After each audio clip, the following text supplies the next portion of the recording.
Hello students, मैं सुनील आप सभी का स्वागत करता हूं गूगल एग्जाम स्टडी के ऊपर। तो आपको पता होगा कि जिस प्रकार से हमने पॉलिटी की कल जो है हमने प्रैक्टिस सेट किया था पहला, और उसके अंदर जो है हमने कम से कम 10 या 12 क्वेश्चन जो है उसको प्रैक्टिस की थी अच्छी प्रकार से। आज उसी प्रकार से एक बार फिर से मैं प्रैक्टिस सेट लेके आया हूँ पॉलिटी का आपके सामने, और उसके अंदर हम उसी प्रकार से जैसे हमने कल प्रैक्टिस किया था उसी प्रकार से हम प्रैक्टिस करेंगे।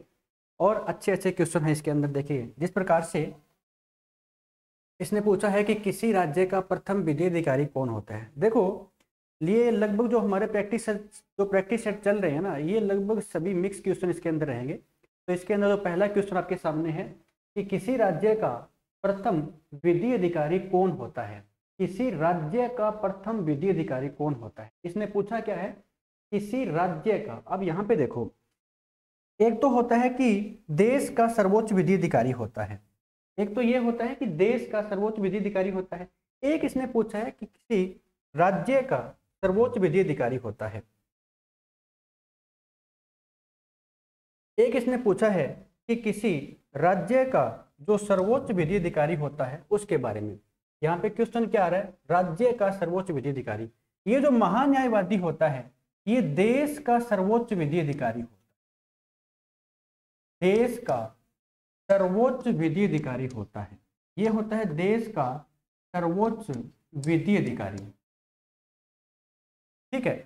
और ये जो महाधिवक्ता होता है ये होता है किसी भी राज्य का सर्वोच्च विधि अधिकारी, राज्य का सर्वोच्च विधि अधिकारी होता है, सर्वोच्च विधि अधिकारी होता है। अब एक चीज देखो ना यहाँ पे, यानी देश का सर्वोच्च विधि अधिकारी होता है देश का महान्यायवादी, और इसके हेल्प करने के लिए दो अन्य व्यक्ति होते हैं, सॉलिसिटर जनरल ऑफ इंडिया भी होते हैं और ये अटॉर्नी जनरल ऑफ इंडिया होता है। ये जो महाधिवक्ता होता है ना, ये क्या होता है कि किसी राज्य का प्रथम विधि अधिकारी। सिंपल व्यू के अंदर, सब सिंपल भाषा के अंदर समझो कि एक तो होता है कि देश का या सेंट्रल गवर्नमेंट का सबसे बड़ा जो वकील होता है वो तो होता है महान्यायवादी।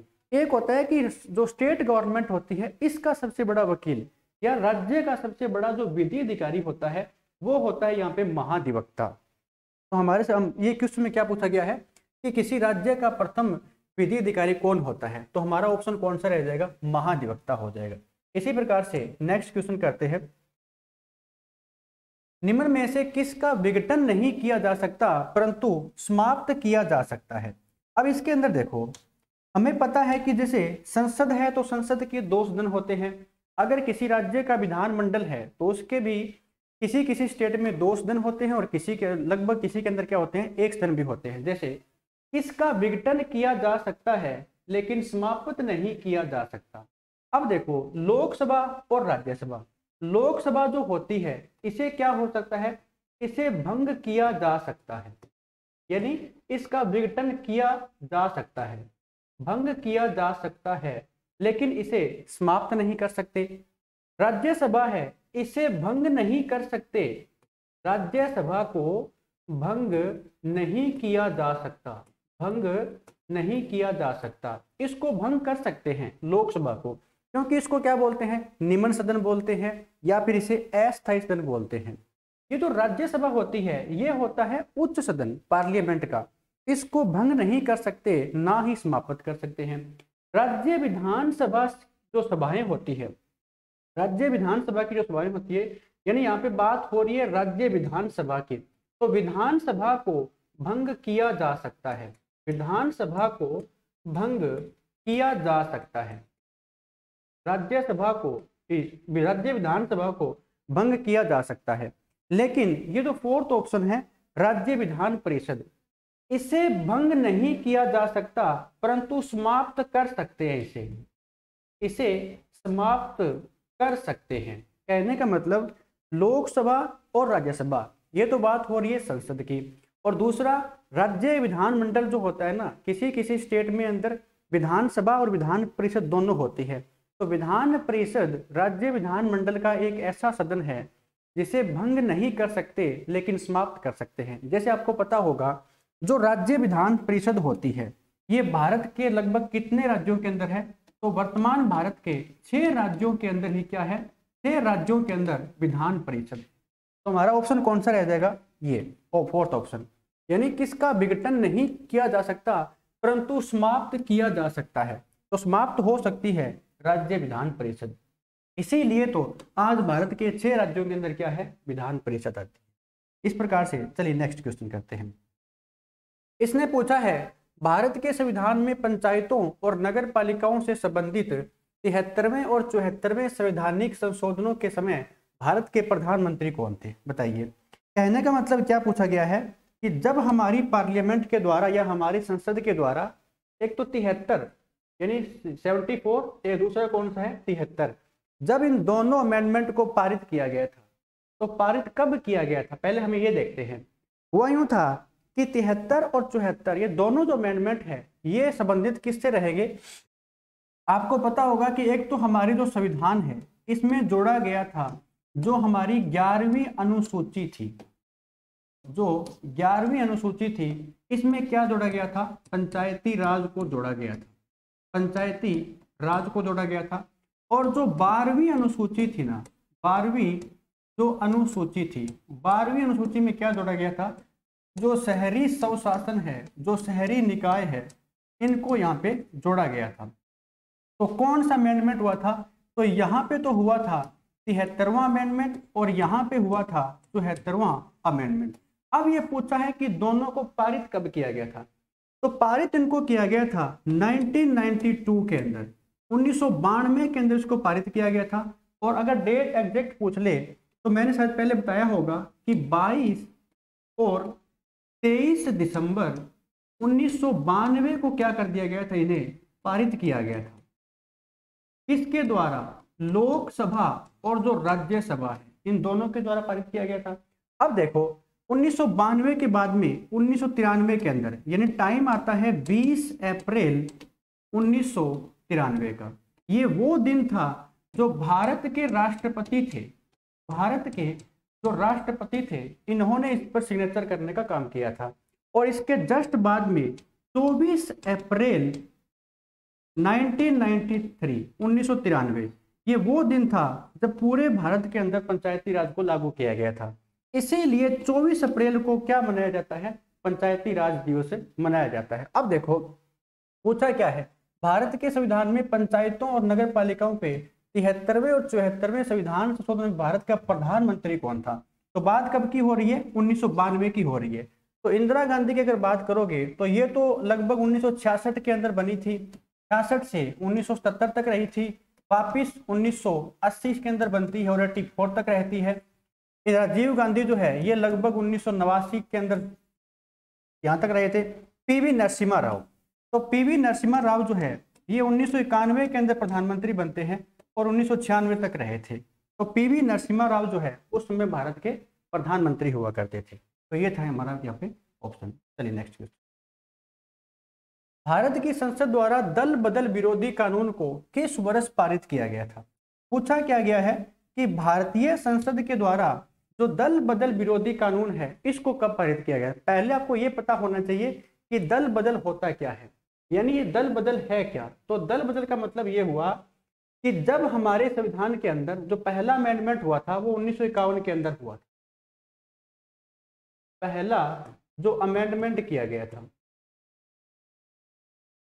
पहला जो अमेंडमेंट किया गया था ये 1951 के अंदर होता है।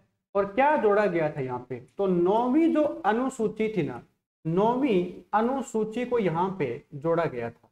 और इसके आधार पर क्या जोड़ा गया था, तो 9वीं अनुसूची के आधार पर जोड़ा गया था भूमि सुधार को, यहाँ पे जोड़ दिया गया था भूमि सुधार।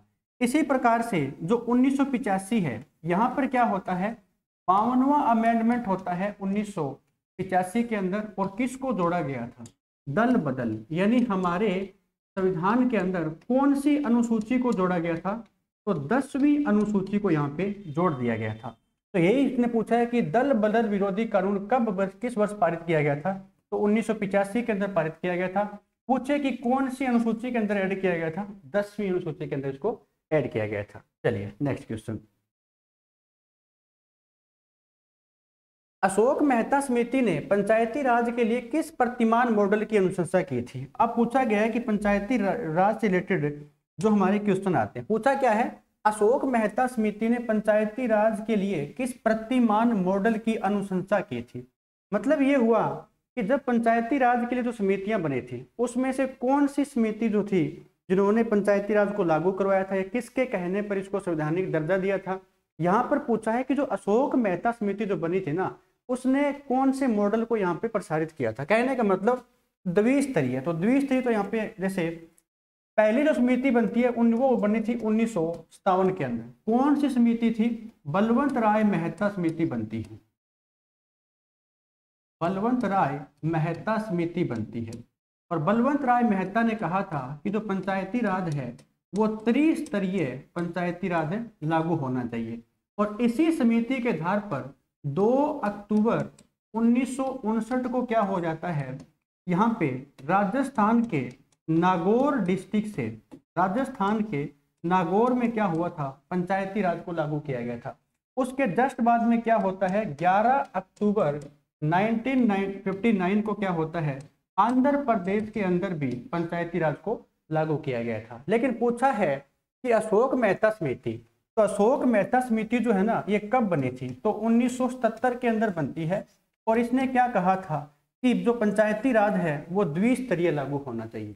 हालांकि यहाँ पे जो 1957 के अंदर समिति बनी है बलवंत राय मेहता समिति, इसने तो कहा है कि त्रिस्तरीय पंचायती राज लागू होना चाहिए। लेकिन इस अशोक मेहता समिति की बात कर रहे हैं तो ये घटना कब की है, 1977 के अंदर, और इसने कहा था द्विस्तरीय पंचायती राज लागू होना चाहिए। तो ये था हमारा ऑप्शन, फर्स्ट ऑप्शन रहेगा द्विस्तरीय। नेक्स्ट क्वेश्चन, निम्नलिखित में से कौन किसी देश की सर्वप्रथम महिला प्रधानमंत्री बनी थी। अब देखो पूछा गया है प्रधानमंत्री का क्वेश्चन आ गया है कि कौन किसी देश की पहली या कौन किसी देश की सर्वप्रथम महिला प्रधानमंत्री। पूछा देखो क्या है, किसी देश की, हमें ये पॉइंट देखना है। यहाँ पर ये नहीं पूछा है कि भारत की पहली महिला प्रधानमंत्री, कौन किसी देश की पहली महिला प्रधानमंत्री पूछा है। तो हमें ये पता होना चाहिए कि किसी देश का मतलब होता है, जैसे ये श्रीमाओ भंडार नायके है, श्रीमाओ भंडार नायके जो है ना ये श्रीलंका की पहली महिला प्रधानमंत्री थी, श्रीलंका की प्रधानमंत्री बनी थी यहाँ पे, ठीक है, श्रीमाओ भंडार नायके। सुचेता कृपलानी जो है ये किसी भी राज्य की पहली महिला मुख्यमंत्री बनी थी, पहली महिला मुख्यमंत्री अगर पूछ ले तो वो बनती है किसकी, यूपी की बनती है। सरोजनी नायडू जो है ये पहली महिला वो थी जो किसी भी राज्य की पहली महिला राज्यपाल, पहली महिला राज्यपाल बनी थी। और इंदिरा गांधी जो है ये आपको पता ही है कि भारत की पहली महिला प्रधानमंत्री थी, भारत की पहली महिला प्रधानमंत्री अगर आपसे पूछे, भारत की पहली महिला प्रधानमंत्री थी। पूछा क्या है, कौन किसी देश की, किसी देश का मतलब होता है कि यहाँ पे सबसे पहले प्रधानमंत्री कौन बनी थी, तो वो आती है श्रीमाओ भंडार नायके, कहाँ की थी, श्रीलंका की। तो हमारा ऑप्शन कौन सा सही हो जाएगा, फर्स्ट ऑप्शन सही हो जाएगा। चलिए नेक्स्ट क्वेश्चन, निम्नलिखित में से किसे स्वतंत्र भारत के प्रथम मंत्रिमंडल में शिक्षा विभाग सौंपा गया था। अब पूछा गया है कि जब भारत आजाद हुआ था 1947 के अंदर तो सबसे पहले शिक्षा मंत्री किसे बनाया गया था। तो आपको पता होगा जैसे ही भारत आजाद हुआ 1947 के अंदर तो एक मंत्रिमंडल बना था, उस मंत्रिमंडल के अंदर किस को, यानी यहाँ पे किसको शिक्षा विभाग सौंपा गया था, ये पूछा है। डॉक्टर राजेंद्र प्रसाद को यहाँ पे क्या बनाया गया था, तो कृषि एवं विधि यहाँ पे बनाया गया था। तो ये तो बने थे यहाँ पर कृषि एवं खाद्य मंत्री, कृषि एवं खाद्य मंत्री बनते हैं। डॉक्टर जॉन मथाई जो है ये बनते हैं रेलवे व परिवहन मंत्री। इनके पास में कौन सा विभाग था, रेलवे और परिवहन मंत्री थे। सरदार पटेल जो है ये आपको पता है कि गृह मंत्री भी थे और गृह मंत्री होने के साथ साथ में सूचना एवं प्रसारण मंत्री भी थे, सूचना एवं प्रसारण मंत्री, सूचना एवं प्रसारण मंत्री बने थे। मौलाना अबुल कलाम आजाद, यही हमारा ऑप्शन सही रह जाएगा, और इन्हें बनाया गया था भारत का प्रथम शिक्षा मंत्री। ये क्वेश्चन आता है यहाँ पे, तो यही हमसे पूछा गया है कि निम्नलिखित में से किसे स्वतंत्र भारत का प्रथम मंत्रिमंडल में शिक्षा विभाग सौंपा गया था। तो ऑप्शन कौन सा रह जाएगा, मौलाना अबुल कलाम आजाद को बनाया गया था शिक्षा मंत्री। चलिए नेक्स्ट क्वेश्चन। इस संविधान संशोधन के द्वारा मतदान की आयु 21 वर्ष से घटा करके यहाँ पे कितनी कर दी गई थी? 18 वर्ष कर दी गई थी, ये पूछा गया है। तो हमें ये पता होना चाहिए कि सबसे पहले जो मतदान करने की जो आयु हुआ करती थी वो कितने वर्ष हुआ करती थी? 21 वर्ष हुआ करती थी। लेकिन एक अमेंडमेंट हुआ था, और वो कौन सा अमेंडमेंट था वही हमें बताना है कि उसके माध्यम से उम्र जो है वो 21 वर्ष से घटा करके 18 वर्ष कर दी गई थी। किसके लिए? मतदान की आयु। अब देखो किस मतदान या फिर आयु 21 वर्ष से घटा करके कितनी कर दी गई है? 18 वर्ष। तो 61वां संविधान संशोधन कब हुआ था? 1989 के अंदर हुआ था। यानी जो 61वां संविधान संशोधन है ये कब होता है? 1989 को होता है, 1989 के अंदर। 61वां संविधान 61वां संविधान संशोधन 1989 में हुआ, और इसके तहत जो मतदान की आयु 21 वर्ष से कम करके कितनी कर दी गई थी? 18 वर्ष यहाँ पे कर दी गई थी। 71वां संविधान संशोधन हुआ था, उसके तहत क्या हुआ था? 71वां संविधान संशोधन 1992 के अंदर हुआ था, और इसके तहत 3 भाषाओं को हमारे संविधान में जोड़ा गया था। एक नेपाली थी, मणिपुरी, और एक कौन सी भाषा को जोड़ा गया था? कोंकणी भाषा को जोड़ा गया था, कोंकणी भाषा को। 42वां आपको पता ही है कि कब होता है? 1976 को होता है, और 52वां अमेंडमेंट कब होता है? तो 1985 को होता है, भी करवाया था। तो पूछा है कि 21 वर्ष से कम करके कितनी कर दी गई थी? तो हमारा ऑप्शन रहेगा फर्स्ट, 61वां संविधान संशोधन 1989 के अंदर। चलिए नेक्स्ट क्वेश्चन। ब्रिटिश सरकार द्वारा किसे 1942 में संविधान निर्माण हेतु भारत भेजा गया था? ये बात हो रही है कब की? भारत आजाद होने से पहले जो हमारा संविधान बनाने की जिम्मेदारी थी वो किसको सौंपी गई थी? तो हमने ये डिस्कस हम ये कर रहे हैं, जैसे मान लो कि जब भारत का संविधान बनाना था तो ब्रिटिश सरकार की तरफ से 2 या 3 प्रकार के मिशन भारत में भेजे गए थे। तो यही इसने पूछा है कि ब्रिटिश सरकार द्वारा किसे 1942 में संविधान निर्माण हेतु भारत भेजा गया था। आपको पता है कि 1942 के अंदर संविधान का निर्माण करने के लिए कौन सा मिशन भारत में आता है? तो संविधान का निर्माण करने के लिए क्रिप्स मिशन जो है ये भारत में आता है। और क्रिप्स मिशन के अंदर टोटल कितने व्यक्ति थे? कई बार ऐसा पूछ लेता है कि इसमें टोटल कितने सदस्य थे। तो क्रिप्स मिशन के अंदर एक ही व्यक्ति था, और वो कौन सा रहेगा? Sir Stafford Cripps. Sir Stafford Cripps, sir Stafford Cripps ये वो व्यक्ति था जो 1942 में संविधान निर्माण हेतु भारत में भेजा गया था। तो माउंट बैटन तो यहाँ पर नहीं हो सकता, सर स्टेफर्ड क्रिप्स यही हमारा ऑप्शन सही रह जाएगा, क्योंकि ये मिशन भारत में कब आता है? 1942 के अंदर आता है।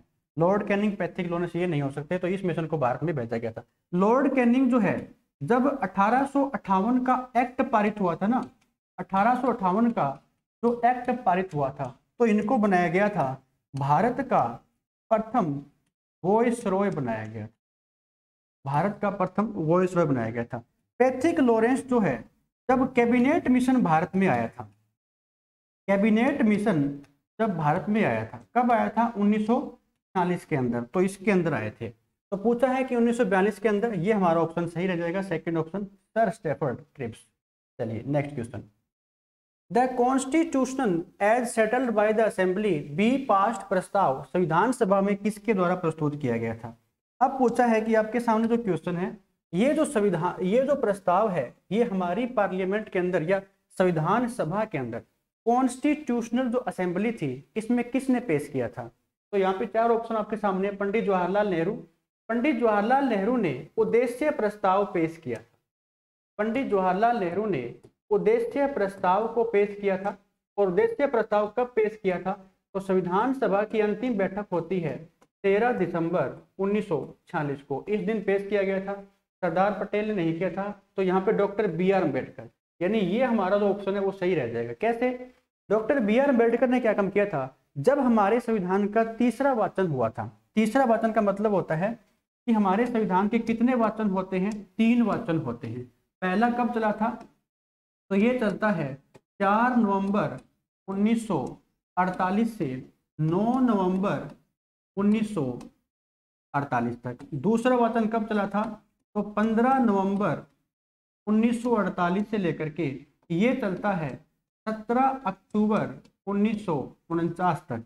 तीसरा वाचन कब चलता है? तो तीसरा चलता है 14 नवंबर 1949 से लेकर के 26 नवंबर 1949 तक। यानी इस वाचन के अंदर ही इन्होंने क्या काम किया था? इस प्रस्ताव को पेश किया था। तो डॉक्टर बी आर अम्बेडकर यहाँ पे हमारा ऑप्शन सही रह जाएगा। चलिए नेक्स्ट क्वेश्चन। भारतीय राजनीतिक व्यवस्था में इनमें से सर्वोच्च कौन है? ये पूछा गया है कि जो भारत की राजनीतिक व्यवस्था है इसमें सर्वोच्च कौन होता है? सर्वोच्च न्यायालय होता है कि संविधान है कि संसद है कि जनता है? देखो, अगर देश में पूछा है तो सर्वोच्च होता है संविधान। अगर पूछे कि संविधान में सर्वोच्च कौन होती है तो संविधान में सर्वोच्च होती है जनता। ठीक है, तो इसने पूछा क्या है? राजनीतिक व्यवस्था में सर्वोच्च कौन है? तो राजनीतिक व्यवस्था में सर्वोच्च कौन रहेगा? हमारा संविधान सर्वोच्च होता है। ठीक है, इस प्रकार से। चलिए नेक्स्ट क्वेश्चन।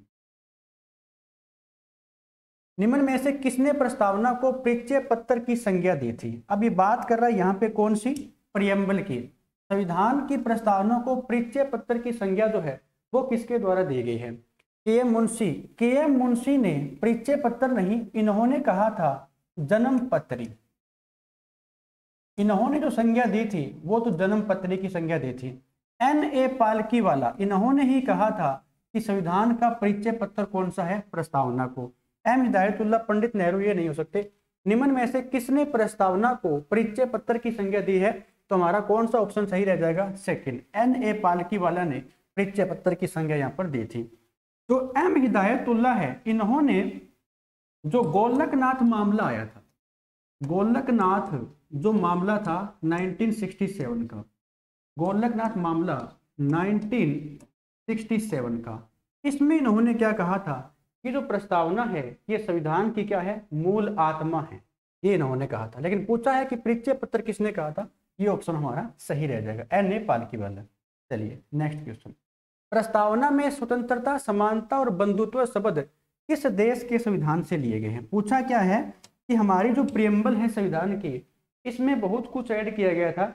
जैसे क्वेश्चन हमने पीछे किया होगा कि we the people of India, हम भारत के लोग से शुरू होती है, तो वो तो कहाँ से ली गई है लाइन? यूएसए के संविधान से ली गई है। उसी प्रकार से पूछा है कि प्रस्तावना में स्वतंत्रता, समानता और बंधुत्व शब्द जो है किस देश से लिए गए हैं? तो जो रूस है, तो रूस से तो आपको पता है कि हमारे जो संविधान के अंदर क्या जोड़ा गया था? तो रूस से तो जोड़े गए हैं मौलिक कर्तव्य। कब जोड़े गए थे? तो यहाँ पे 42वां अमेंडमेंट हुआ था 1976 को।